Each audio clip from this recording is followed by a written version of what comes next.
Ben en fait, je pense qu'on aurait dû le faire plus tôt, parce que comme vous le savez, l'affaire et la controverse autour du rôle d'Aliou Sall dans le dossier Petro-Tim, ça remonte à octobre 2014. Bon, et puis voilà, je crois me souvenir qu'à l'époque, l'actualité était aussi très focalisée sur le procès de Karim Wade qui se déroulait. En tout cas, on n'avait pas fait le sujet. Donc, comme l'affaire l'a rebondi depuis maintenant quelques semaines, et notamment ces derniers jours, il y a eu la conférence de presse du Premier ministre sur ces sujets-là, et beaucoup d'opposants, effectivement, comme vous l'avez dit, sont très bruyants ces derniers temps.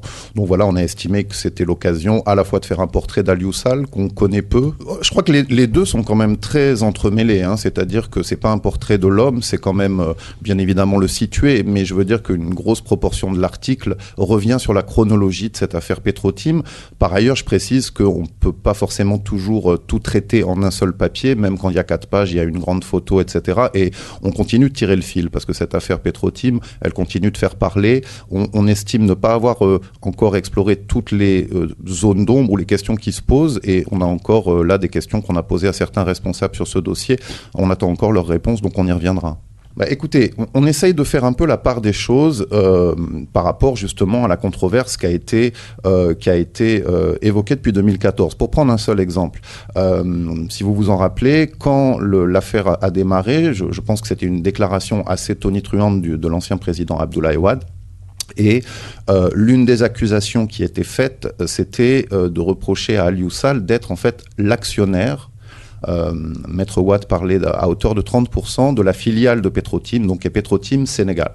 Bon, là j'ai sous les yeux les documents de référence sur la constitution de la société, où il apparaît très clairement qu'il y a un seul actionnaire et à Petro-Tim Limited et à Petro-Tim Sénégal, qui s'appelle John Kwang Wong, qu'on surnomme Eddie Wong. Alors après, il y a aussi une chose qui est encore pas très claire pour nous, c'est-à-dire quel est le rôle exact de Franck Timis à la création de cette société. Parce que Franck Timis, on le connaît, il a des activités dans l'exploration pétrolière.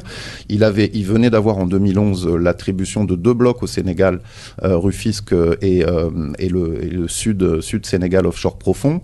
Et apparemment, il joue un rôle d'entremetteur, c'est-à-dire que c'est à la fois lui qui va favoriser l'implantation de Eddie Wong au Sénégal, et c'est lui qui va quasiment recruter Aliou Sall pour être le gérant de Petro-Tim Sénégal pour le compte de Wong.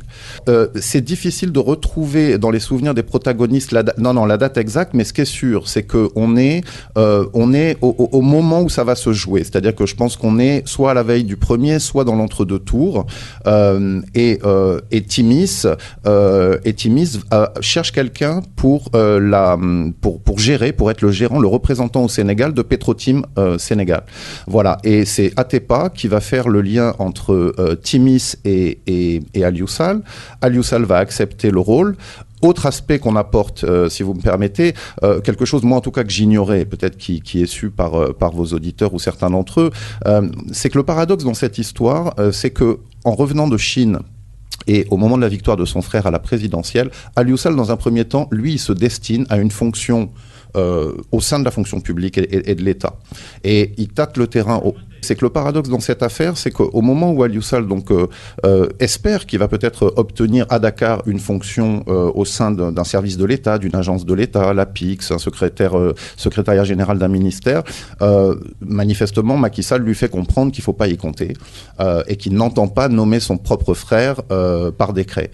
Et c'est à ce moment-là, en fait, mais en tout cas, une fois élu chef de l'État, et avec aussi le syndrome Karim Wade qui est très présent à l'époque, comme vous vous en souvenez, en tout cas, manifestement, on fait comprendre à Aliou Sall que ce ne sera pas dans le public, et là il se destine au privé, et ça va être... Oui, bien sûr. Justement, vous parlez de paradoxe dans cette affaire Petro-Tim. Vous êtes-vous fait une religion sur cette affaire avec cette enquête portrait, c'est selon, y aurait-il une nébuleuse pétrole, nébuleuse Petro-Tim? Alors, les choses, quand on essaye un peu de serrer, bon, on sait que c'est engagé, le choix de l'opérateur, il me pose question, parce que ce Eddie Wong, moi je ne lui connais aucune référence dans le pétrole.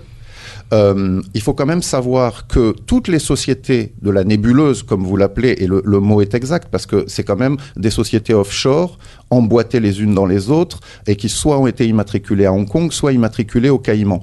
Pourquoi le gouvernement sénégalais, fin 2011, opte pour Eddie Wong, auquel je ne connais aucune référence dans les activités pétrolières. Il faut quand même savoir que l'exploration pétrolière, ça coûte excessivement cher, et puis accessoirement, c'est pas quelque chose que vous improvisez comme ça du lundi au mardi.